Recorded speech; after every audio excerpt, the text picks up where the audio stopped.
warahmatullahi wabarakatuh. Nama saya Fatmi Fazria dengan nomor induk mahasiswa 19010252667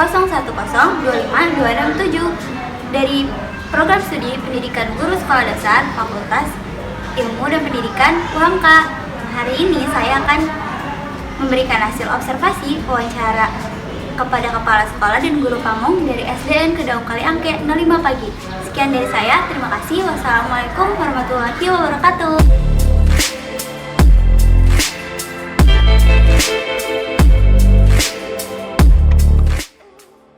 Assalamualaikum warahmatullahi wabarakatuh. Waalaikumsalam warahmatullahi wabarakatuh. Mohon izin Ibu, kami dari mahasiswa UHAMK semester 5 dari Prodi PBSD ingin melakukan wawancara Ya. mengenai yang ada di sekolah ini ya Bu ya. Sebelumnya saya akan memperkenalkan diri. Nama saya Syahrul Limas Aditya. Kemudian di sini ada teman-teman saya. Namanya? Nama saya Fatmi Fazria. Saya Ira Sabrina Hifah.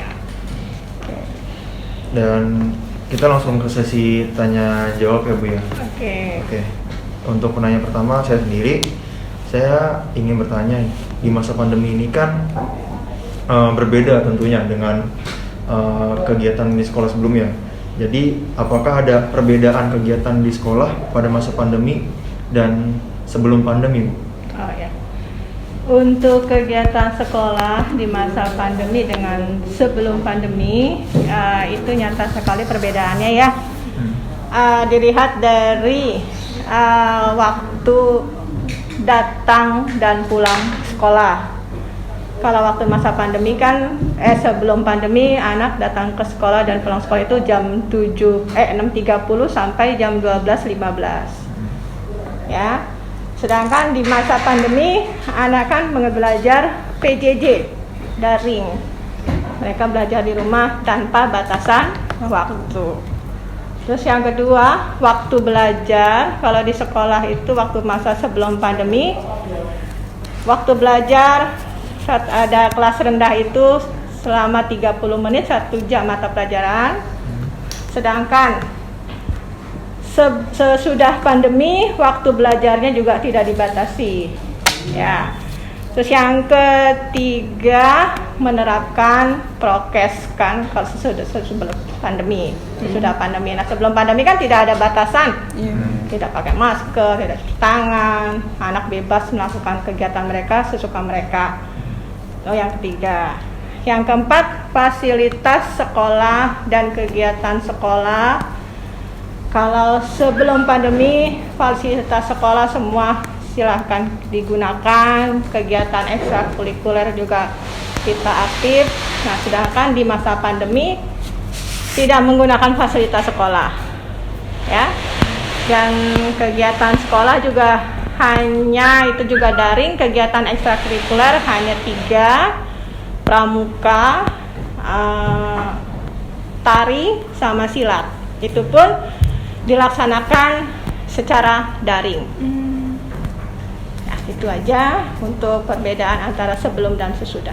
Oke, baik. Saya lanjut ya, Bu. Kemudian pasti ada perbedaan metode pembelajaran dari sebelum pandemi dan sesudah dan saat pandemi. Kemudian metode pembelajaran apa yang Ibu terapkan pada saat pandemi saat ini? Kalau untuk masa pandemi ini kita menggunakan metode blended learning ya. Kita tahu kan blended learning? Nah, dengan pencampuran berbagai macam metode.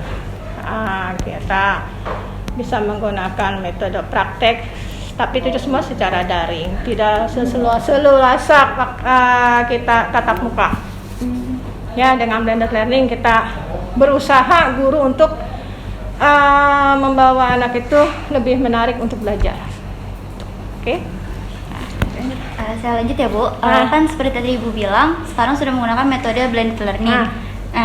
Seperti apa pengumpulan nilai yang Ibu dapatkan dari hasil pembelajaran?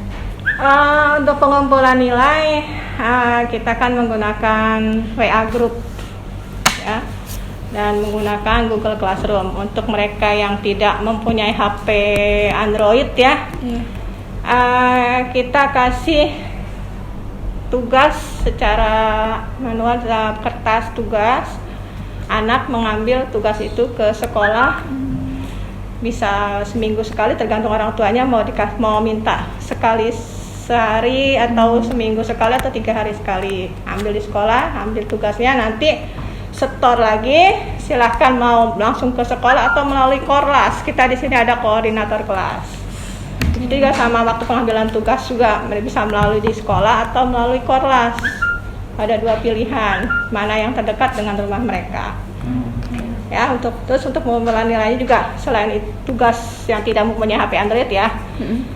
Sedangkan yang punya HP Android itu laporannya melalui WA Group dan GCR. Silakan Sarah. Oke, saya lanjut lagi Bu. Nah, tadi kan mengenai sistematis tugas-tugas sekolah ya Bu. Kemudian, apakah ada kendala saat melakukan penilaian ya Bu di saat pembelajaran daring, terutama untuk anak murid yang jarang mengumpulkan tugas, itu bagaimana ya Bu? Itu untuk pengumpulan yang jarang mulai tugas, kita sebelum masuk sesi belajar normal, maksudnya belajar serius ya. Waktu pertama kali kan kita kan ada perkenalan. Nah, seminggu kita perkenalan. Nah, pas saat udah mulai masuk, kita bikin perjanjian. Kita kasih tata tertib untuk 3 kali tidak menyetor tugas. Kita orang tua murid datang, kita telepon, kita tanya apa sebabnya tidak mengumpulkan tugas. Kalau misalkan dalam 3 kali sudah ditelepon dia tidak ada perbaikan, dengan saya secara luring datang ke rumahnya. Jadi guru tersebut mendatangi murid itu ya? Kita datangi muridnya, kita tanya apa sebabnya.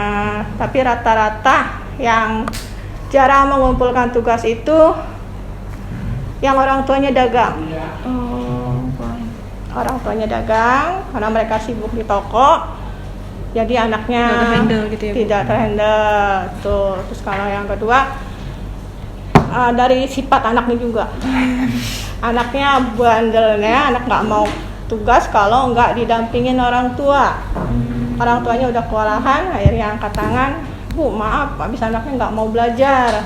Dia maunya kalau sekolah dia mau, tapi kalau nggak sekolah dia nggak mau. Nah, dengan terpaksa ibu waktu itu mengadakan secara berkelompok untuk anak-anak yang jarang mengerjakan tugas, yang rumahnya terdekat. Kita kumpul, kita mengadakan pembelajaran secara luring. Tapi itu khusus yang itu ya Bu? Iya, yang jarang mengumpulkan tugas. Kalau dengan cara begitu, anak-anak tinggalan materi. Jadi secara pendekatan dengan orang tuanya, dan mereka juga mau meluangkan waktu. Kita cari tempat, ada 10 orang atau 5 orang untuk kumpul untuk mengerjakan tugas.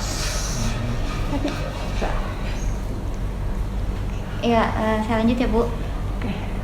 Kan sekarang udah blended learning. Ibu kalau di kelas itu sistem pembelajarannya seperti apa ya Bu?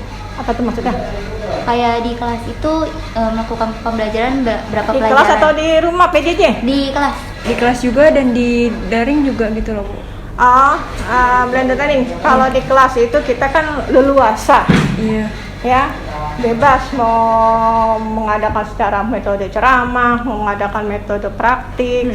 Tapi kalau ibu, karena ibu di kelas 1, ibu awali dulu dengan learning membaca dulu ya, membaca bersama. Sudah membaca bersama, kita menggunakan kartu huruf. Kita kartu bermain dulu, jadi membaca terus bermain dengan kartu huruf dan kartu angka, baru serius dengan menggunakan metode latihan penugasan. Gitu. Nah, kalau di yang di PJJ, kalau PJJ ibu ada 3 metode melalui WA Group. Nah, terus yang kedua melalui GCR meeting. Iya, Zoom meeting. Nah, secara bersama kita kasih tugas secara bersama. Jadi dalam waktu misalkan sekarang ibu mau kasih tugas nih, ada 5 soal. Yuk siapkan pensil, bukunya. Nah, kan ibu nomor 1 kerjakan secara bersama. Itu melalui Meet. Tapi yang ketiga ibu menggunakan video call. Video call 4 orang atau 5 orang tergantung cakupan ininya ya, HP mereka. Kalau masuk 6 orang ya 6 orang. Sebelumnya ibu kasih tahu dulu hari ini ibu mau mengadakan video call dari jam 7 sampai jam 8, nomor 1 sampai nomor 5. Sesuai absen itu. Jadi tolong orang tua siap kalau ibu udah telepon, tolong diangkat. Udah, makanya dengan begitu secara video call kita juga kan tahu kemampuan anak, kan? Karena kalau melalui kelas kan kita belum pasti. Jadi melalui video call, anak yang bisa baca dengan anak yang tidak bisa baca, ibu jadi tahu. Anak yang bisa mampu untuk berhitung, jadi kelemahan dari anak itu sudah ibu tahu.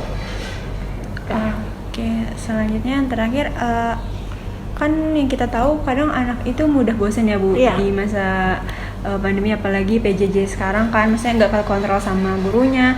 Kemudian apa yang ibu berikan agar memotivasi para siswa untuk tetap semangat belajar? Kalau waktu awal pertama masuk sekolah kemarin, PJJ nama anak belum kenal sama saya ya. Saya juga belum kenal dengan mereka. Siapa yang pertama kali 10 anak atau 15 anak pertama kali ngumpulin tugas tuh saya kasih emoticon. Bagus, tugasnya sudah setorkan lebih awal. Nah, untuk itu ibu kasih hadiah nih, es krim, kasih ibu emoticon. Gitu. Jadi selama sebulan itu terus ibu kasih itu emoticon itu, alhamdulillah. Ibu emoticonnya bagus-bagus. Bu, emang saya suka sama es krim, Bu saya suka sama donat. Ibu tahu aja saya suka donat. Respon baik. Gitu ya. Untuk sementara, untuk bulan pertama, awal pertama. Nah, setelah bulan kedua, melalui Meet dan melalui video call. Jadi mereka ada keterdekatan antara guru sama murid, itu yang ibu lakukan. Terus interaksi ya. Jadi mereka juga motivasi. Nah, sementara kita sambil 3 bulan, ini kan ada 3 bulan nih. Nah, ibu baru tahu berapa orang yang jarang mengerjakan tugas. Udah ibu rancang mau ngadain kunjungan ke anak murid yang jarang mengerjakan tugas. Tapi untuk pembelajaran tatap muka ini, menurut ibu kan pasti kan ada kaget ya anak-anak dari PJJ terus tiba-tiba tatap muka lagi. Pas waktu ketemu, menurut ibu apa ada penurunan belajar atau malah lebih bagus gitu loh Bu? Justru mereka dengan tatap muka mereka jadi lebih enak, lebih semangat. Jadi kata orang tua sih, Bu, kalau giliran PTM mereka pada bangun pagi karena mau sekolah, semangat pengen ketemu sama bu guru sama teman-teman. Tapi kalau giliran PJJ online, bangunnya kalau nggak dibangunin nggak mau bangun. Siang mulu ya. Itu makanya mereka lebih semangat sekolah walaupun hanya 2 jam, tapi mereka jadi tahu, oh ini loh teman saya.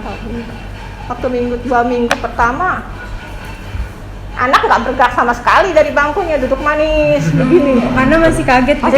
Masih takut sama gurunya. Makanya sama kita juga, kamu jangan kaku, jangan diem begitu aja. Kamu ekspresi, kamu mau jalan-jalan, mau jalan boleh, tapi jangan terus-terusan. Mau ngobrol sama temen boleh, tapi dari jauh aja, dari bangkunya aja ngobrol, jangan diem. Jadi ayo keluarin buku.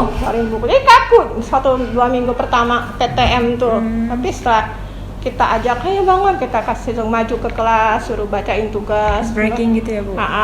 Baru deh tuh mereka bergerak ekspresinya. 2 minggu pertama itu nggak ada ekspresi sama sekali.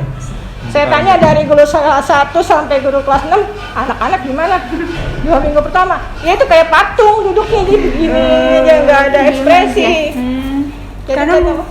Karena mungkin dari TV juga disimulasinya kayak gitu ya nggak sih Bu? Jadi anak-anak mau berekspresi juga takut. Iya, karena kan belum tahu gurunya kan selama ini kan yang dia tahu hanya melalui telepon aja, nggak tatap muka langsung. Jadi pas tahu ekspresi gurunya, suaranya gimana, ada suaranya kenceng kan, ada yang kaget juga.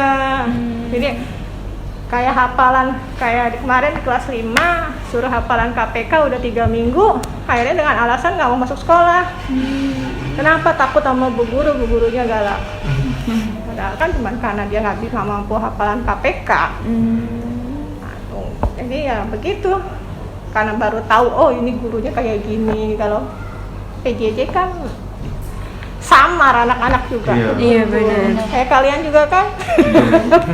Momennya kadang siang gitu. Saya aja kelas 2 yang sekarang ini anak-anak nggak hafal guru-gurunya karena setahun kemarin kan mereka online terus, nggak ada tatap muka. Makanya kemarin ada kunjungan dari dinas. Kalau ini nama gurunya siapa? Pada bengong semua karena mereka belum kenal. Lah emang kamu nggak kenal? Enggak, Bu, maaf Bu. Ini anak setahun kemarin ini nggak pernah ketemu sama bu guru. Ini korban online. Itu. Jadi ya gimana ya? PJJ dengan PTN walaupun 2 jam juga. Yang ini masuknya ganti-gantian gitu ya, berarti nggak sekelas itu nggak full kayak biasanya gitu? Nggak, jadi nomor 1 sampai 15 absen itu masuk pagi, absen berikutnya masuk siang dengan kelas yang berbeda. Jadi misalkan yang A masuk di kelas 1, nah nanti yang kelas B-nya itu rombongan keduanya itu masuk di kelas 2. Jadi nggak boleh dalam satu kelas, satu ruangan. Jadi 2 sesi saja ya? Kan kalau itu kan apa ya, kalau PTM ini kan kantin nggak buka ya Bu? Apa ada istirahatnya? Apa gimana Bu? Tidak ada istirahat, tapi mereka kita suruh bawa minum masing-masing. Jadi nggak makan di kelas ya, karena cuma waktunya singkat ya Bu? Waktunya hanya 2 jam, dari jam 7 sampai jam 9.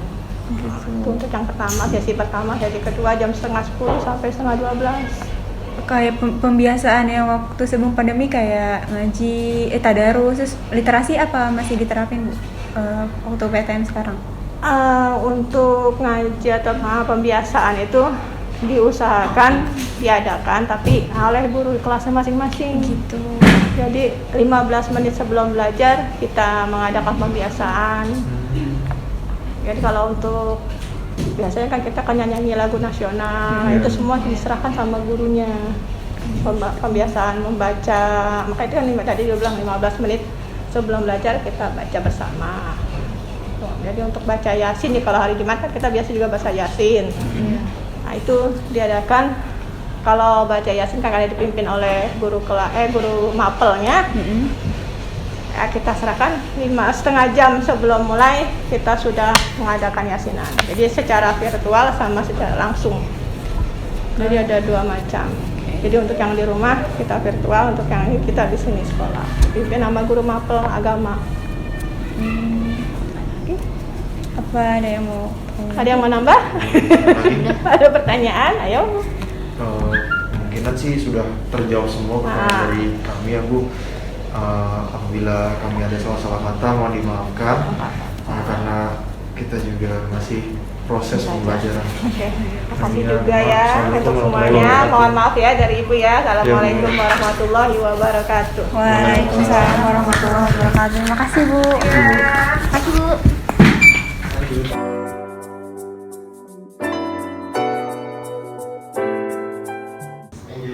Iya, telepon aja, seriusan saya. Assalamualaikum warahmatullahi wabarakatuh. Waalaikumsalam warahmatullahi wabarakatuh. Perkenalkan, kami dari mahasiswa UMK ingin wawancarai kepala sekolah dari SDN 05 Kedaung. Sebelumnya perkenalkan kami satu persatu kami perkenalkan, nama saya Bapak Abdul Hafiz. Nama saya Nindi Rizka. Nama saya Fatma Fauziah. Nama saya Rina. Mungkin kita lanjut tadi ya Pak. Iya, silakan. Kan di masa pandemi seperti ini Pak, pertanyaan itu apakah ada perbedaan nih Pak kegiatan sekolah pada masa pandemi dan sebelum pandemi Pak? Iya. Ya sangat berbeda dan dikatakan tadi ada banyak sekali perubahan ya antara masa pandemi dan ketika normal ya. Nah, normal ya kita belajar ya pertama dari pagi jam 8 sampai jam 12 lewat.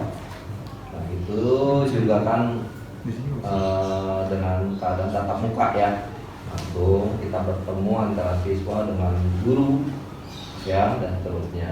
Kemudian dari segi ininya lagi kita ya mungkin fine bebas, artinya ya kita nggak bermasker seperti sekarang ini ya kan, anak-anak juga tidak ya, mereka juga bisa bermain bebas ya kan, ya seperti yang dialami aja.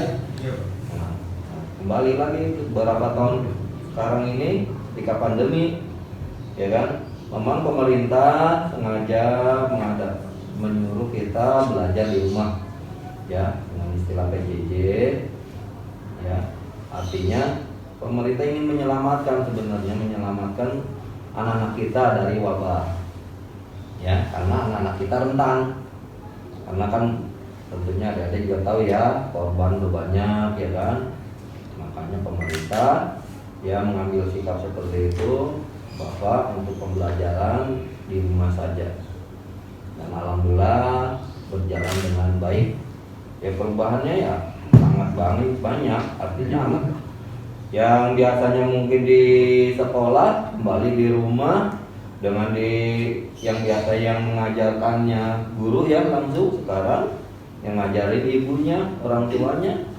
Dan itu juga kan kita tahu ya kan, kemampuan dari orang tua masing-masing beda-beda ya kan. Kalau guru kan satu, dia ngerti dan sama, kan ini beda-beda ya. Mungkin orang tuanya cara mengajarkannya mungkin ya tidak mengajarkan, artinya mengarahkannya beda-beda. Ada yang memiliki sifat reaktif, ada emosi ya kan, ada yang kalem dan seterusnya ya, sehingga itu banyak yang menghasilkan anak-anak yang ya beda-beda hasilnya ya kan. Jadi sangat artinya ada perubahan banyak, dan kita berharap untuk kedepannya ini segera berlalu. Oke, lanjut. Baik, saya lanjut ya Pak. Apakah ada perubahan peraturan terhadap guru dan siswa selama pembelajaran daring? Ya banyak sekali peraturan ya, biasanya kan kalau yang normal ya kan kita ada aturan yang mereka datang ya kan, hadir tepat waktu, sama ada absensi, kemudian juga anak juga sama. Nah karena pandemi ya kita kehadiran mereka ya kita lihat berdasarkan dia aktif nggak di Zoom ya kan, kalau dia ketika ada jajet kemudian dan sebagainya. Dan itu juga kendalanya apa, dari kita ada anak yang HP-nya mungkin beda-beda juga ya kan, ada kemampuan sinyalnya dan sebagainya. Mungkin ada anak yang pengen rajin tapi kemampuan HP-nya nggak mendukung, sehingga banyak ya kan peraturan ya yang ada yang kita buat. Yang pertama mungkin buat anak-anak yang mampu ya kan, silakan dia ini. Kemudian bagi yang nggak mampu kan kadang-kadang juga ada anak yang punya gadget satu dipakai rame-rame, itu ada, itu kita sehingga ya buat anak-anak yang seperti itu ya kita ngerti, artinya terserah mereka, yang penting melaksanakan, menjalankan tugas ya, mengerjakan tugas kapanpun ya kita terima, termasuk guru-guru yang dikatakan tadi ya Ibu ya, Pak Mung ya. Ya, itu aja. Oke. Selanjutnya saya bertanya, kan saat pandemi saat ini apakah ada perubahan tata tertib di sekolah, dan jika ada salah satu siswa yang melanggar apakah ada sanksi itu Pak untuk siswa tersebut? Ya untuk tata tertib ya tetap sama ya, kita berharap dari tata tertib itu anak-anak ya jadi lebih baik lagi ya kan. Ya tentunya tata tertib yang ada tadi dikatakan tadi ada perubahannya. Ketika jam kita biasanya hari normal ya kita bisa masuk jam sekian ya kan, masuk kita lihat anak ya kan. Nah tata tertib berikutnya ya sama, di itu masuk sama, jamnya sama, cuman kita nggak tahu ya kan kehadiran mereka ya kan. Untuk pemantauan tadi dikatakan dia mungkin mau hadir tapi ada masalah di HP dan sebagainya ya. Jadi untuk anak yang tadi yang mungkin yang melanggar dan sebagainya, sebenarnya nggak melanggar, arti mungkin dia tadi mungkin ada yang rusak dan sebagainya ya, kita tetap memberikan sanksi. Pertama kita kalau beberapa kali dia nggak hadir kita pertanyakan kemana. Ya biasa kan guru-guru tersebut kan, guru-guru wali kelas itu menanyakan, udah 3 hari dia nggak masuk, apa sakit atau apa. Ya ada komunikasi dengan, biasanya ada komite kelas juga nanyakan, mungkin yang rumahnya terdekat ya kan, siapa, kenapa, biasanya begitu kita dapat kabar. Nah untuk sanksinya gimana kalau emang dia males dan sebagainya, ya bisa aja, karena padahal mah dia ada, tapi cuma penyakit M aja, males. Ya buat adik-adik juga nanti hati-hati nih kalau udah nulis skripsi bisa penyakit M, hati-hati ya. Penyakit M itu yang sering ditanyakan dosen, apa males, bener nanti ya tuh anak-anak kita juga sama, males ya. Artinya apa ya, bisa aja kita kasih peringatan, panggil orang tua dan seterusnya. Kalau nanti nilainya nggak memadai, absennya ini ya mungkin bisa aja dia tidak naik kelas, ya kan. Kita bukan karena pandemi terus udah naik aja tuh, nanti anak-anak kita malah dia enak amat pandemi, yang belum pandemi terus dia kan nggak ada itu, berpikirnya nanti balik dia merasa nyaman. Makanya kita tetap walaupun pandemi kita tetap masih tugas ya sesuai dengan aturan. Kalau dia nggak ngirim nilai untuk dinilai, sekarang kayak PTN, dia nggak ikut PTN, kosong nilainya. Orang tua nanya, kenapa nggak ini nilainya? Tunjukin, kita punya bukti. Oke? Ya, lanjutnya. Sanksi saya, kalau sebelum pandemi ini kan ada upacara ya, Hmm. terus ada upacara di daerah bisa juga. Nah kalau sekarang pas pandemi itu ada nggak sih Pak upacaranya? Nah untuk SD yang saya tahu ini umumnya nggak ada.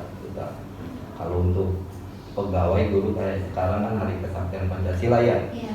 kita ngadain upacara tapi hanya nonton upacara aja di YouTube, foto laporin itu. Tapi untuk anak-anak kita yang di SD tidak ya, karena mungkin dari kita nggak ada himbauan dari dinas, karena mungkin untuk mengatur anak-anak kita seperti itu kumpul di Zoom misalnya kan, biasa bisa menggunakan Zoom ya, agak sulit juga untuk aturan tersebut. Tapi kalau di SMA saya tahu itu mudah, ngadain juga kita, ngadain upacara juga dia untuk level tinggi ya, untuk kelas tinggi. Tapi untuk di SD ini tidak ada yang saya tahu ya. Kayak karena apa? Kayak keadaan aja ya. Untuk kalau kita upacara kan harus ini menyiapkan ini menyiapkan ini untuk anak-anak ya kan, untuk koordinasinya kemungkinan besar agak sulit ya. Itu makanya kita tidak mengadakan. Tapi kalau emang kita ada himbauan dari sana, mau nggak mau juga tidak bisa. Tapi karena nggak ada himbauan juga untuk melaksanakan, ya nggak apa-apa. Tapi kita cuma mengimbau anak-anak ketika misalnya kayak 17 Agustus itu wajib menonton upacara. Ya, walaupun nggak ikut upacara, nonton upacara 17 Agustus ya jam 10. Itu aja. Oke? Lagi. Selanjutnya Pak, apakah ada kegiatan ekstra kurikuler saat pandemi ini masih berjalan? Ya kalau ekstra ada, ekstra kurikuler, tapi yang sifatnya Zoom, diantaranya pramuka. Ya, karena pramuka itu ekstra kurikuler wajib, itu ada. Jadi kita tiap hari Rabu, ya, siswa-siswi yang anggota pramuka, semuanya anggota, tapi kan ada yang ini, ya aktif, ya. Nah itu ada kakak pembinanya, itu membagikan link Zoom, kemudian dia mengadakan satu kegiatan di Zoom, mereka mengikuti sama seperti ngajar biasa aja. Termasuk yang saya tahu itu untuk pramuka, jadi tetap ada. Tapi untuk ekstrakurikuler yang lain ya banyak yang ditiadakan kalau memang sulit gitu ya.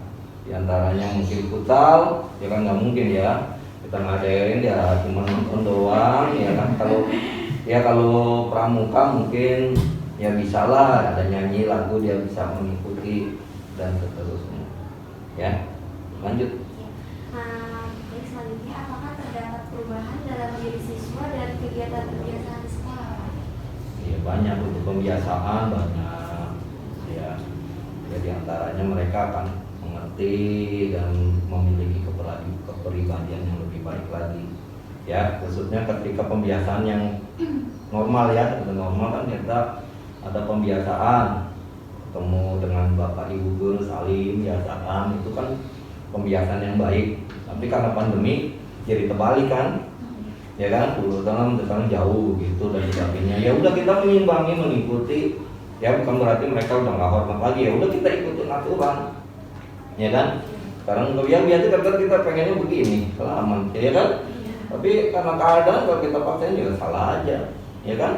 Ke pemerintah udah nggak usah pegangan dulu deh, udah gini-gini aja. Jadi anak-anak juga kaku juga sebenarnya seperti ya adik-adik ya kan. Biasa cium tangan, waduh mau bingung kan, tadi gua ada yang mau cium tangan, mau ini, wah bingung. Kalau mau begini aja takut nggak kan, mau begini cium tangan takut nanti ditolak, ya kan? Bener nggak? Tadi kan pada ragu mau cium tangan saya salah, ya kan? Ya tapi kita bersikap aja yang terbaik, ya buat anak-anak kita itu tentang pembiasaan bagus, ya. Jadi mereka yang nggak di rumahnya mungkin nggak ngucapin salam dan sebagainya, di rumah kan ada di sekolah ada pembiasaan seperti salam, salim, ya kan, mereka akan ke bawah di rumah. Itu pembiasaan yang paling kecil di antara seperti itu. Belum yang lain-lainnya kan ada pembiasaan ya buat yang muslim baca Al-Quran dan sebagainya, itu pagi itu insya Allah ke bawah. Oke, lanjut. Apakah struktur organisasi dan tata kerja dari sekolah akan mempengaruhi karakter siswa? Iya, ada juga. Ya sebenarnya struktur ya di sekolah itu memang ada struktur dari kepala sekolah sampai menjaga sekolah. Ya, nah, ya tentunya untuk karakter ya memang ya sangat mendukung. Ya artinya dari itu kan kepala sekolah, ada wakil, ada ini kan saling keterkaitan. Dan untuk anak-anak sendiri itu memiliki ya aspek-aspek dari hasil itu kan kita juga bisa merealisasikan ke anak-anak. Ya, ya di antara aspek yang diberikan ini diantaranya itu ada moral, kemudian ada karakter, kemudian ada aspek sosial, ya. Di antara aspek sosial, lingkungan, ya mudah-mudahan anak-anak yang sekolah di sini, ya kan, memiliki aspek yang diantaranya lingkungan, dia mengerti lingkungan mana yang baik, ya kan, lingkungan yang bersih, ya kan, seperti yang ini udah asri baik. Kemudian kalau ada yang buang sampah, ya dia mengerti, udah kayaknya salah saya. Dia akan itu diantaranya ya, itu aja ya. Terima kasih. Apa lagi?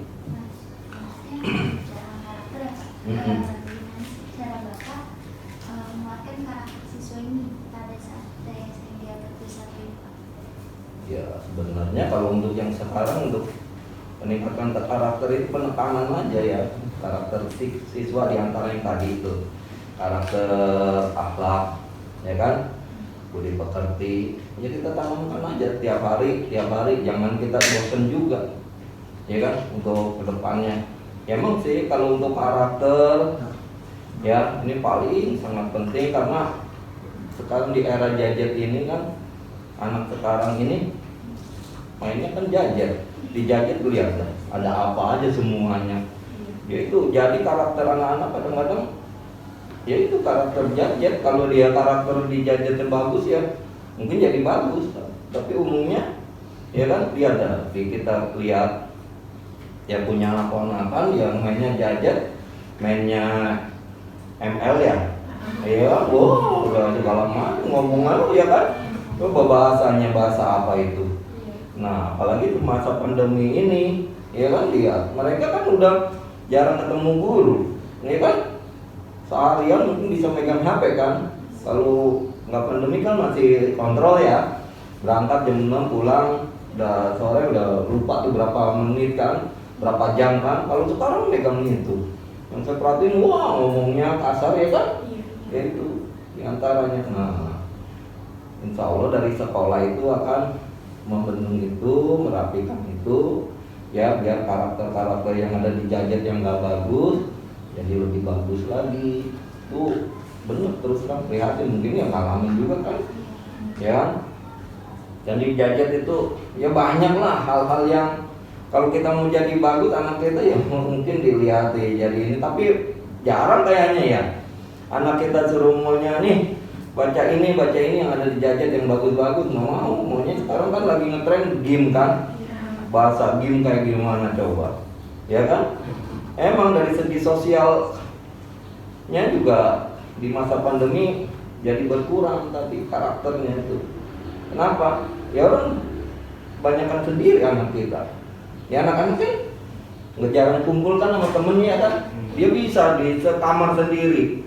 Ya main gadget asik, walaupun mungkin dia ngadu ya mau ini, wah teriak-teriak doang sendiri.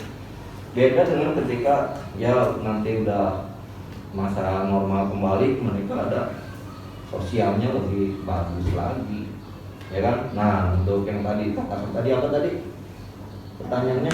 Bagaimana cara Bapak menguatkan karakteristik siswa pada masa dia bertindak? Nah itu untuk penguatan tadi kita ya karakter siswa yang ada ya, terus kita tingkatkan, dan kita enggak cuma sekali aja, itu tiap hari dengan adanya pembiasaan. Itu diantaranya itu biar anak-anak juga kalau udah biasa insya Allah akan tertanam, dan pembiasaan itu ya terus dari pagi ya pokoknya selama dia di sekolah ini sampai pulang itu pembiasaan itu terus, ya kan? Oke? Ya lanjut. Udah. Iya, mungkin itu aja Pak pertanyaannya. Kalau dia mau mengucapkan juga dari kami, langsung kita tutup aja Pak. Ya saya juga mohon maaf apabila jawabannya nggak tepat, ya nanti mohon bukan gitu, maaf juga ya. Nanti tinggal dilihat aja itu semampu saya aja untuk menjawab. Ya mudah-mudahan yang penting pelaksanaan prakteknya bisa lancar ya. Ya, silakan. Wassalamualaikum warahmatullahi wabarakatuh. Waalaikumsalam.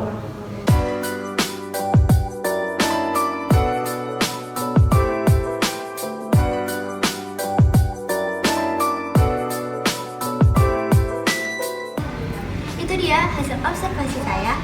Sekian dari saya. Wassalamualaikum warahmatullahi wabarakatuh.